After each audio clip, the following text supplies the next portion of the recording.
Now it's Siberia.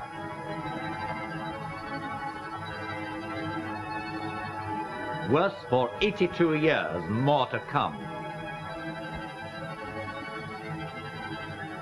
Britain is snowed to a standstill. Babies in peril. It's Britain's most costly winter. It's chaos. The great power scandal.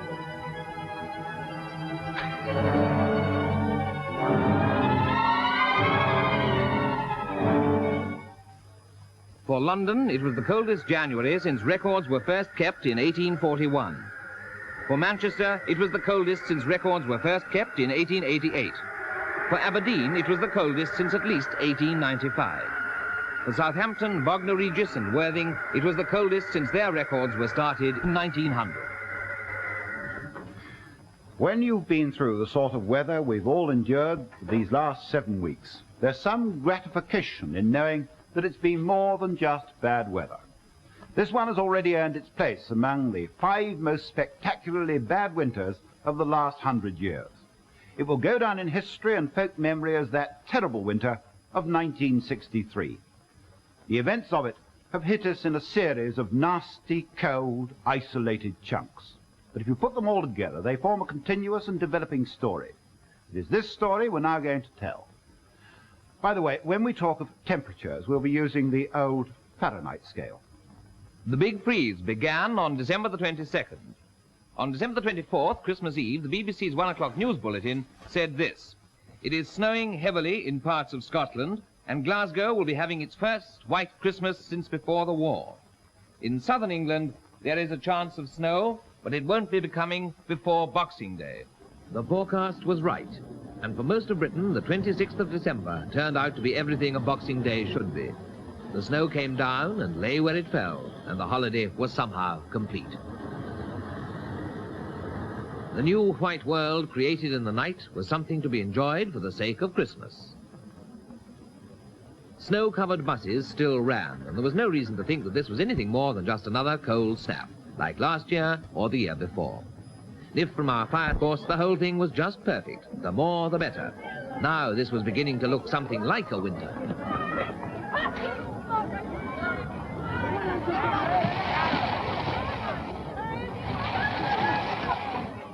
Every sledge and toboggan was out, and those who hadn't even a tea tray made do.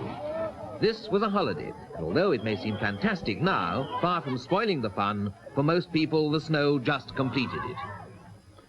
So far, the snow was fun. Mercifully, all the thousands of parents and children who built snowmen on Boxing Day didn't realize that they would still be there in February. The first inkling we had that we were in for something exceptional came the weekend after Christmas.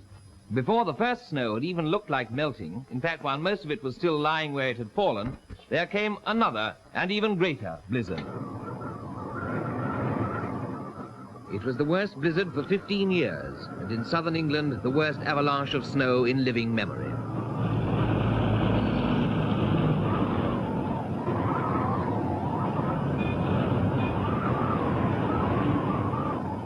Again, it was the southwest that bore the brunt, but it swept all the south and east of England.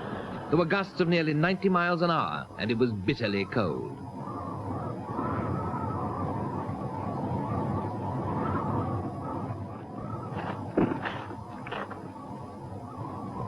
The wind was so cold that the sea froze on the Essex coast.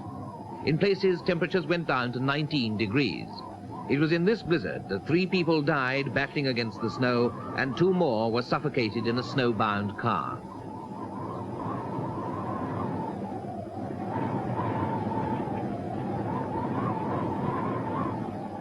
With this blizzard on top of the heavy Boxing Day fall, there were now drifts of 15 and 20 feet.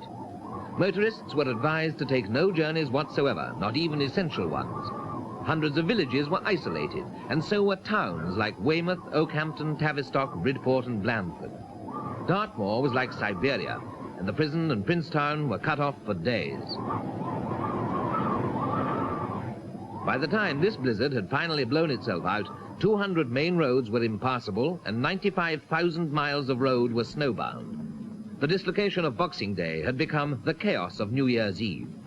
1962 went out with the southern half of Britain littered with abandoned cars.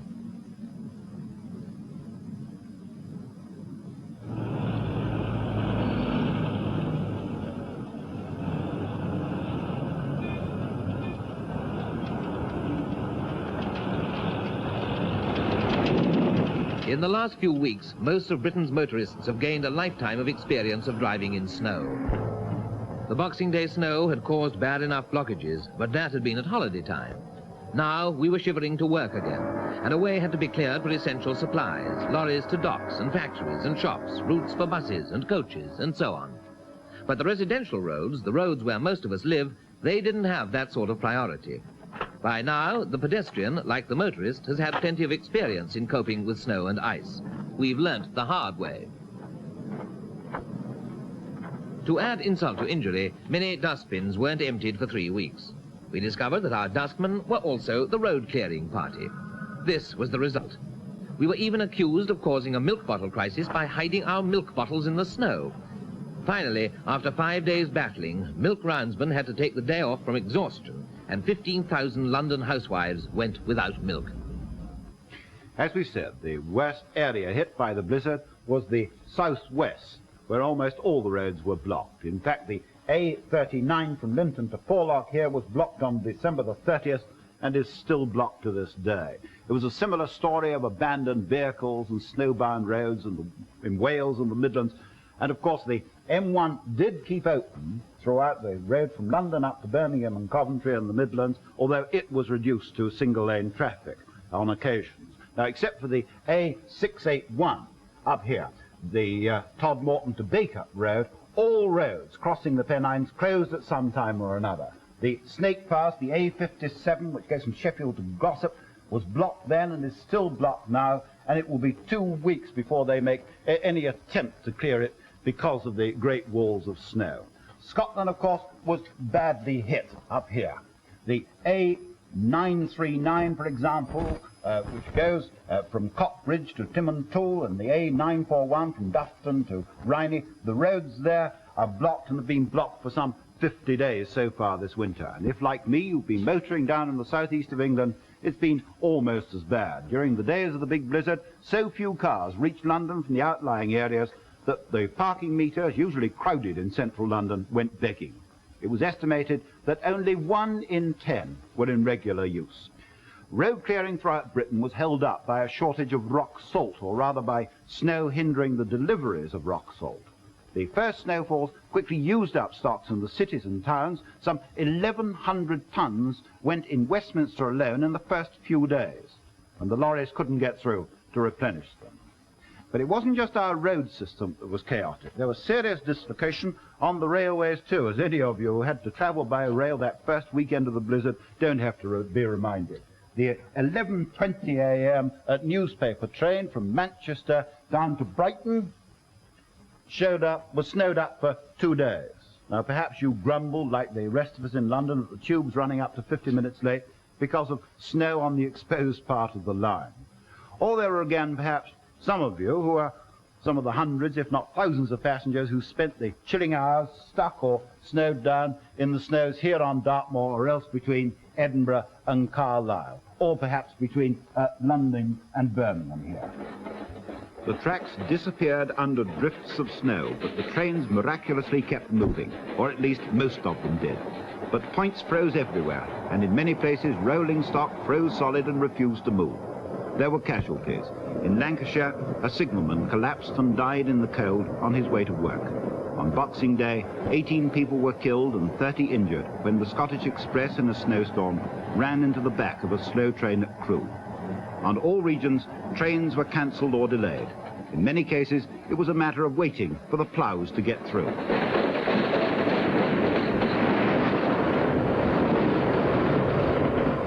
On top of Arctic conditions, the demands on the railways got even heavier than usual. In badly hit areas, trains were often the only form of communication. Men worked all day and all night to keep branch lines clear. These lines, already fighting against redundancy, suddenly became vital links. Trains were diverted. Birmingham to London went via Oxford. Expresses were cancelled and schedules thrown out of the window. Up in Scotland, the main line between Edinburgh and Carlisle was blocked by an avalanche a quarter of a mile long.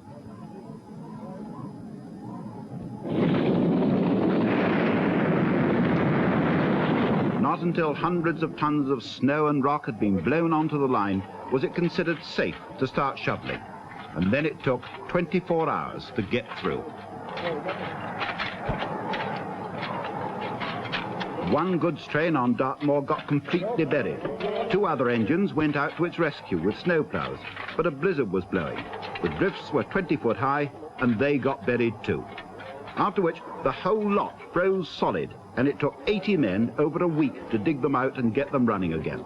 Luckily, this wasn't the main line.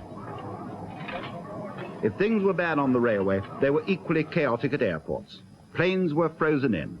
At London, one runway was kept going, and flights were cancelled by the dozen. BEA lost £250,000 from cancellations.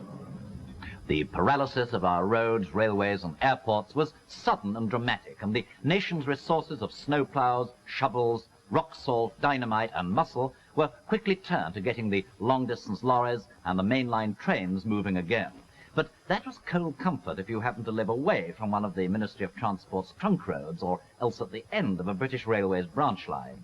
For our villages and hamlets and farms, the big blizzard was the beginning of a monstrously memorable winter, of a tragic winter. By New Year's Day, at least 11 people had died as a direct result of the blizzard. At Marlborough in Wiltshire, a 60-year-old woman went out to exercise her dog. She was later found dead with the dog whimpering beside her. You had to go up in a helicopter to see the full effect of the blizzard. And the effect was total paralysis. Farmers had stopped thinking about producing to survive. It was now a question of surviving to produce. For villages and farms all over southern England, the telephone was the only remaining link with the rest of the world.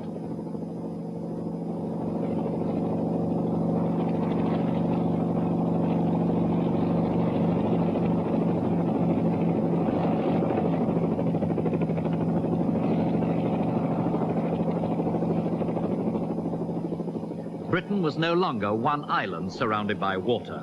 It was hundreds of islands surrounded by snow. Many places were running short of food. A Wiltshire orphanage with 30 children under 5 years old was cut off for 3 days and desperate for fresh milk. And trapped in the deep snow were some people needing medical supplies and help, and expectant mothers with babies due. It's no wonder the helicopters had the busiest week in their history.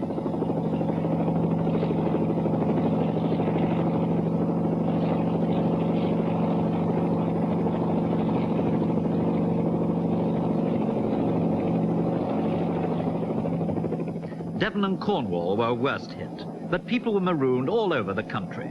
14 were stuck in a pub with a shortage of everything except whiskey. Others weren't so lucky. The helicopters got supplies through to the prisoners of Princetown, who by now included all the prison officers and the whole population of the village as well.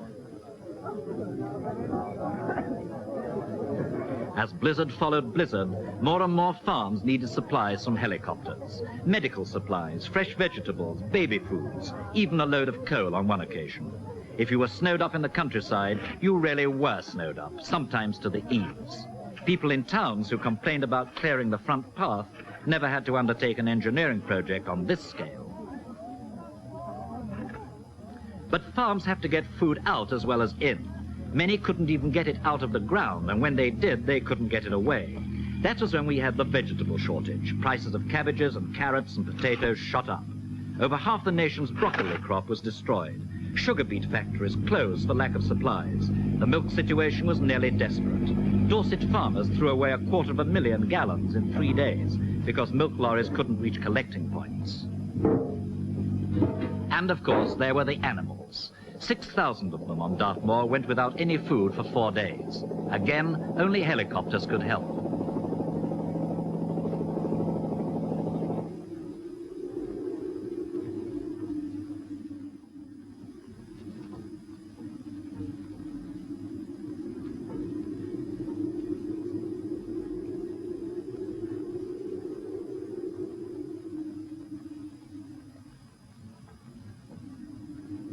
Worst hit of all were the sheep. In the murderous winter of 1947, 4.5 million died. Nothing on that scale has happened yet, but it's been a terrible time for lambing.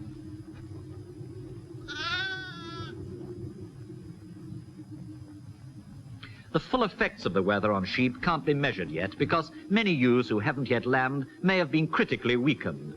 But other animals who look less well equipped for the snow have fared better.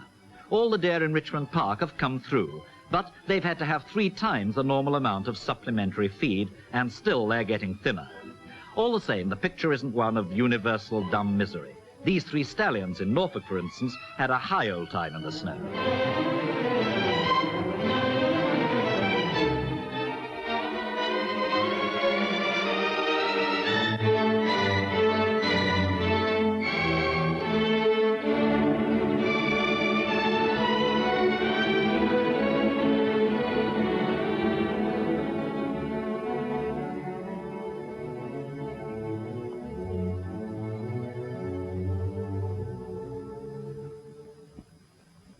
Chaos on the roads and railways, chaos on our farms and villages, but also chaos for British sport. The Boxing Day programme was the first to be hit. All racing was cancelled. No rugby league games took place, and only 5 First Division football matches. But that was just a start. Since then, little organised sport has in fact taken place. The Football League fixture list and the FA Cup tie programme is in a glorious chaotic mess. The latest count of matches postponed or cancelled is approaching the 500 mark, and the season's already been extended once, and it looks like being extended again and again. Over 1,000 rugby games have been put off, and not a single race meeting has taken place since the snow started. And at a couple of greyhound meetings, even the electric hair froze. For ordinary winter events, conditions were as bad as they could be. All the race courses were the same, and there was no need even to go out and inspect the course. One despairing glance was enough. In fact, the going was so soft, there was only one way of getting round the track at all.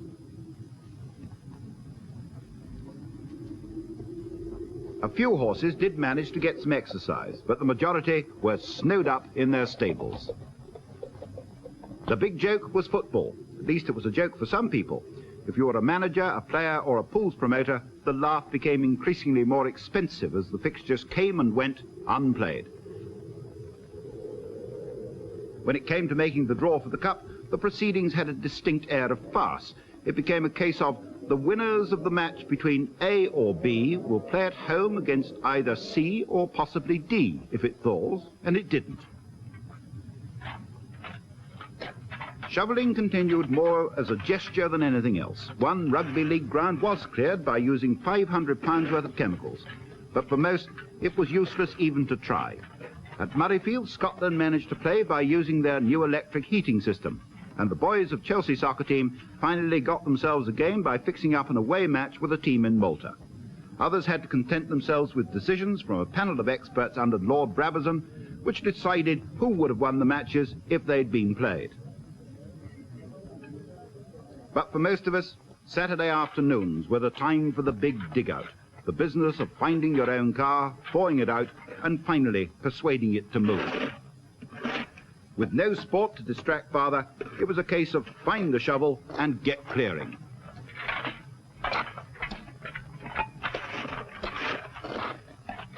And when the steps and the pavement and the front path and the backyard were all clear, there was still the roof. All over Britain, the streets rang to the sound of shovels.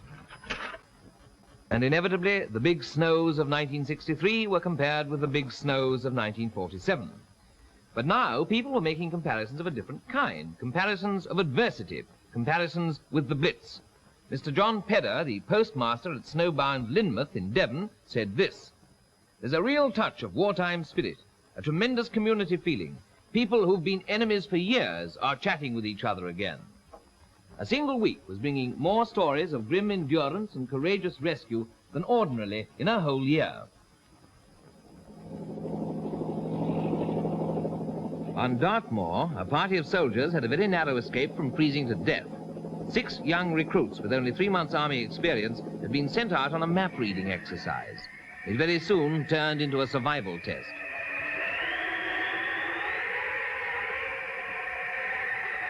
After 2 days of blizzard and 18 degrees of frost, 2 of them were finally located and rescued by helicopter. They were in a pretty bad way, but not as bad as the other 4 who were found here in a deserted house. After their tent had blown down in the gale and their boots had frozen so that they were impossible to get on, the 4 men had struggled to shelter in their stocking feet. 3 of them had to be carried out to the helicopter.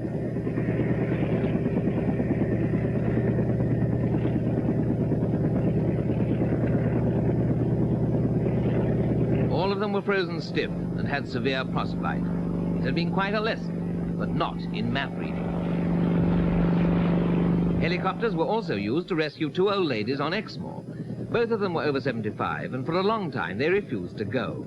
The RAF had been supplying them with food, and they could see no reason to budge. But in the end, they got so bored with their own company, they decided to move after all, if only for the trip.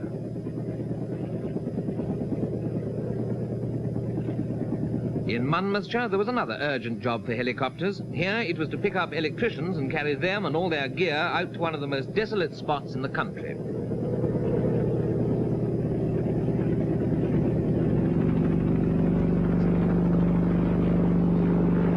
Voltage cable to use great lengths of rope which could be run out, attached to the helicopter and flown over the cables.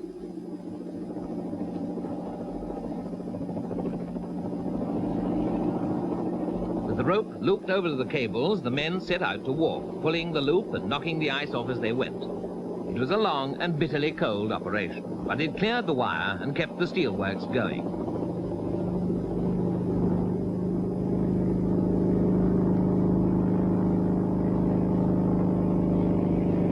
The longest walk of all, or at any rate what must have seemed like the longest walk, was from Fairyland. This was the scene of the great airlift, but before the helicopters arrived, 100 stranded civilians took to the moors and walked back to civilization.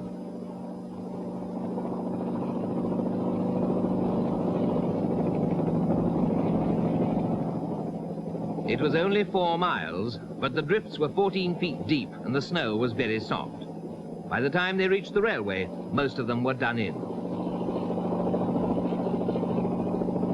Luckily, the line was still open, and they reached home by train. With racing cancelled, the betting shops were as deserted as the courses, but not in Doncaster. Here, a bookie had the brilliant idea of running his own races on the premises. The mice did show a tendency to fall off the course, but the money changed hands, which, after all, is the only part that matters.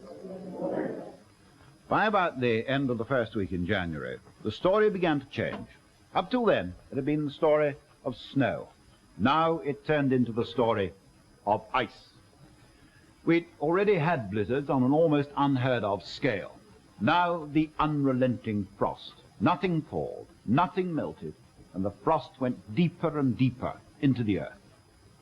The roads and railways had had their turn. Now it was the waterways. Ice 2 feet thick on the River Yare stopped shipping between Norwich and Great Yarmouth. The car ferry service to Fishbourne in the Isle of Wight was stopped because of dangerous pack ice. At Torquay, the sea froze as it crashed over the promenade. The Channel froze at Dover and Eastbourne, and across at Dunkirk, the ice stretched for 5 miles, so it looked as if we were going to be joined with Europe, whether de Gaulle liked it or not. At Windsor, a man was seen riding a bicycle on the frozen Thames. At Kingston, the Thames froze from bank to bank for the first time since 1895. At Oxford, one Charles Easter drove his Austin 7 across the Thames to work. The first car river rally ever was held on the Thames at Bablock Hythe. A school of mullet was frozen in the ice at Southampton Dock and provided a freshly chilled picnic for some lucky gulls. But it was surely those 2 commuters skating to work in Leicestershire that provided the picture of the big freeze. The canals froze first, just about all of them. The Grand Union was a strip of ice running from Brentford to the Midlands. But the bulk of our water transport goes along natural waterways, and most of the busy ones stayed navigable, just.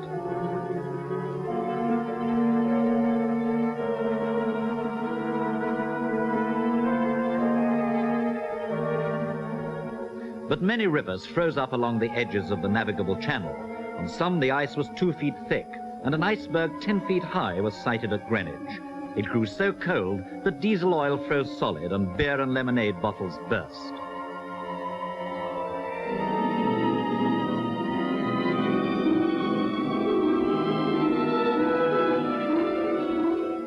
As the bitter weather went on, even the coast and harbours started to ice up.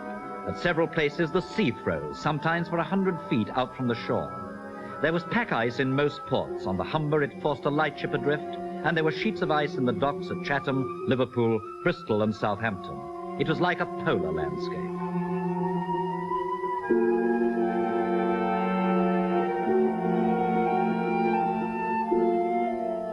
Ships at their moorings were frozen in everywhere, and some underway stuck fast.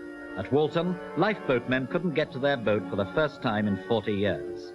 Car ferry services were cancelled, and so was the London-Paris train.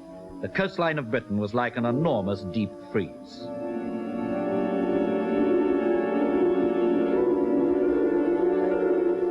It was about then that we learnt that the Soviet Antarctic base in Queen Maud Land had reported temperatures of 39 degrees, 13 degrees warmer than London. For the first time in living memory, the Medway froze right across from Chatham to Rochester, with ice 2 feet thick. The Navy had to use an icebreaker to keep Chatham Dockyard free. Of course, not everyone found the ice a menace. What you lost on the football pitch, you gained on the ice rink. Suddenly, Britain had become a winter sports resort. For most of us, the sport was improvised and unofficial. But in Lincolnshire, the freeze made the Professional Ice Race Championship of Great Britain possible for the first time since 1959.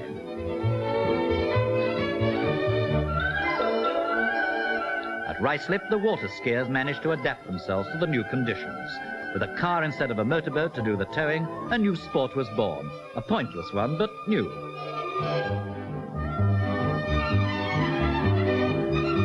It was also perfect weather for another, more orthodox winter sport, ice yachting.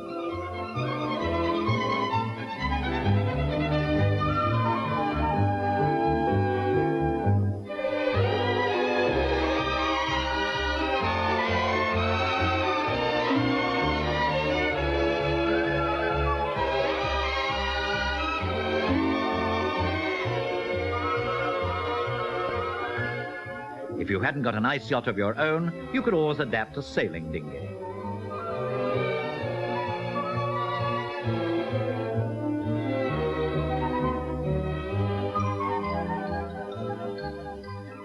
It froze so hard that, for only the second time since 1935, the great curling Bonspiel, the grand match, could be held on the Lake of Menteith.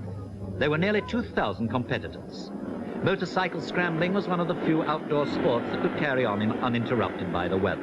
It set new problems, but it also gave it a new interest.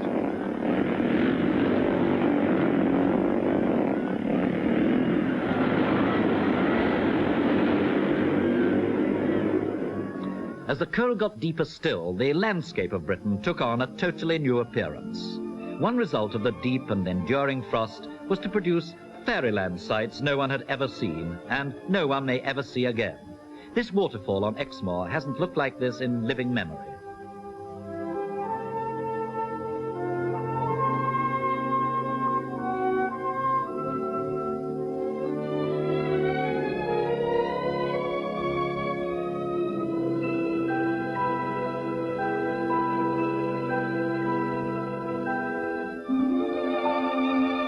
Perhaps even more spectacular are the Aysgarth Falls, and while even this sight may not reconcile you to this winter, at least it's one of the few items on the credit side.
In other parts of the country, things weren't quite so beautiful. chaos turned into crisis. It soon became clear that we simply couldn't cope with the cold spell of this severity and duration.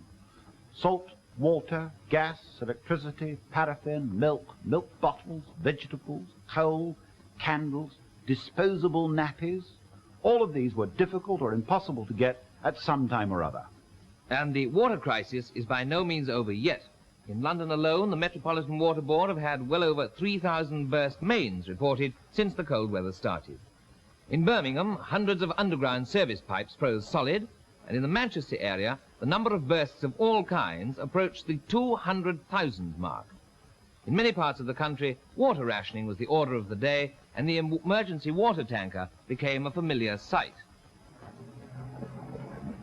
But for thousands of people, this was the only supply of water there was, apart from melted snow.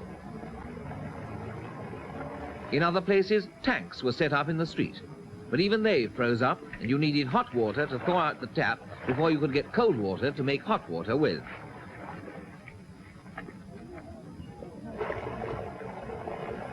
And after all this, when you'd found enough buckets and kettles, carried them along the street, filled them up and carted them back again, you still couldn't do the washing up because the waste pipe was frozen and the water wouldn't run away.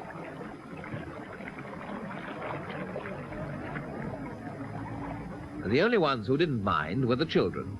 School lavatories froze, and that was the end of school. In parts of South Wales, even the 11+ was put off. 120 schools in Hampshire never opened at all after the holidays, and in London, over 20,000 children stayed at home. Down every street, in every town, the same plea was heard. Please send the plumber. But the worst failure was in electricity. The grid simply couldn't deliver the power fast enough. We got used to power cuts, at least in the London area, during the power workers' go slow early in January. But once that unofficial dispute had been settled, we assumed, wrongly as it turned out, that there was going to be enough electricity to go around everywhere. It soon became apparent that someone had underestimated our electricity requirements even for a normal winter, and the buck of blame was passed pretty smartly around, almost as quickly as the electricity was going through the grid itself during those frenetic days. The Electricity Board admitted that they'd had to make massive disconnections in the southeast, and practically no one in the country had full power right through the crisis. The electricity people's advertising slogan, "Plug in electric living, that's all you have to do," had by now a pretty hollow ring. In Piccadilly, the lights went out for the first time since 1949. Hospitals were cut off without warning. Canterbury Cathedral blacked out in the middle of a service. Shops and offices kept going by candlelight. As the load increased, the supply dropped. And then came the worst. Electricity cables from Britain's largest power station were short-circuited by freezing fog. Men worked non-stop for 72 hours to clear the ice and get the supply going again. And of course, when electrical power was cut, everyone turned to gas. Many people, in fact, kept their ovens on and open for heating. Faithful, constant gas.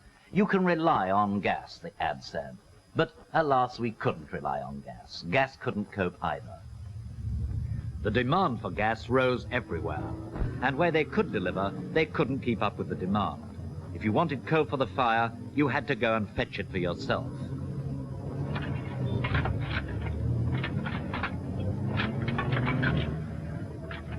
Reserves at the coal yard shrunk. The solid frozen heaps got smaller and the demand became more desperate. But the coal couldn't get through. Coal for gas for industry, coal to run the railway engines to pull the coal trains, coal to make electricity, and after that, coal for the ordinary consumer, the old and the sick, the ones who depended on coal to keep warm. And when the coal did arrive, it was frozen solid in the trucks and had to be thawed out before it could be unloaded. The heaps were hard as rock, but valuable as gold. British Railways introduced a coal lift. 20 special trains carrying 650 tons each shuttled backward and forward to the south of England. Emergency lorries ran through the ice and snow in a never-ending stream. As a coal board official said, we were on a knife edge. Crisis, crisis, crisis. What would have happened to the country if the freeze had gone on for another week? We shall mercifully, we hope, never know. On January the 25th, warmer air moved in from the Atlantic to cover Scotland, Northern Ireland and Northern England.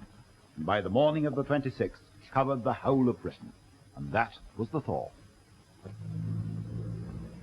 We never thought slush could look so beautiful. People even started to see their lawns for the first time since Christmas. Of course, it brought out the bursts. This one closed London-Southampton Row, but after being frozen stiff for 35 days, it was a small price to pay. It wasn't even the fast, dangerous thaw we'd been warned of. It was slow and mild. It seemed too good to be true. It was too good to be true.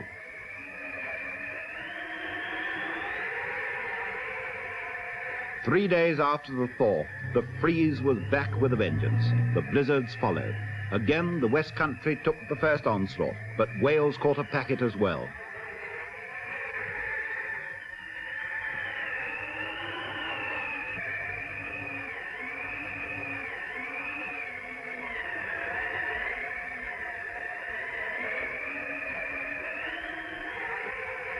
When the blizzards stopped, we took stock again and found it was worse than ever. On the 8th of February, 70 people were marooned in cars and lorries around Dartmoor. If they'd gone by train, they wouldn't have fared much better. 30 people were trapped in a train on Dartmoor too, 50 in Argyllshire and another 18 in Ayrshire. The London train was 8 hours late to Edinburgh. London to Stranraer passengers were 17.5 hours late. All the same, rail travellers were at least spared the ultimate indignity.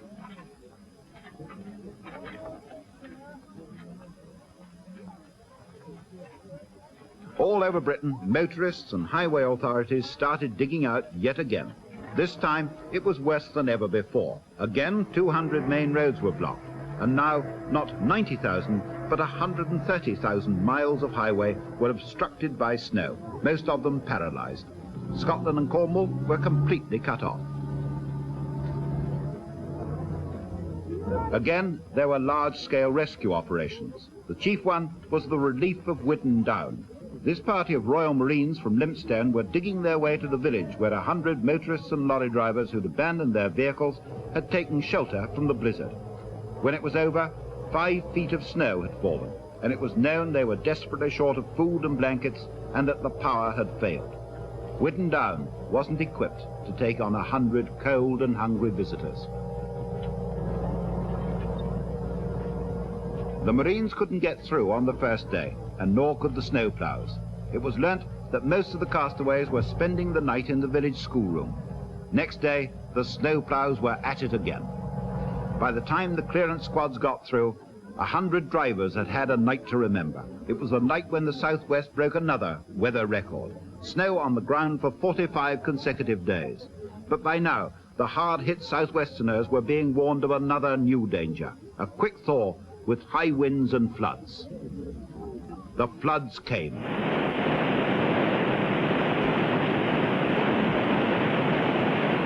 The river near Boscastle in Cornwall burst its banks, and a wall of water 4 feet high smashed through the village. Flood warnings were out all over Devon and Cornwall. The blizzard was still raging in Scotland, and in Boscastle they'd have willingly had it back in exchange for this. Of course, the freeze has had its lighter moments as well as its tragic ones. And in the years to come, most of us will have some kind of story to tell about the great winter of 1963. But it was left to the wife of the Minister of Power, Mrs. Richard Wood, to supply the bathos of the big freeze. I refer, of course, to the tale of the black woolly pants.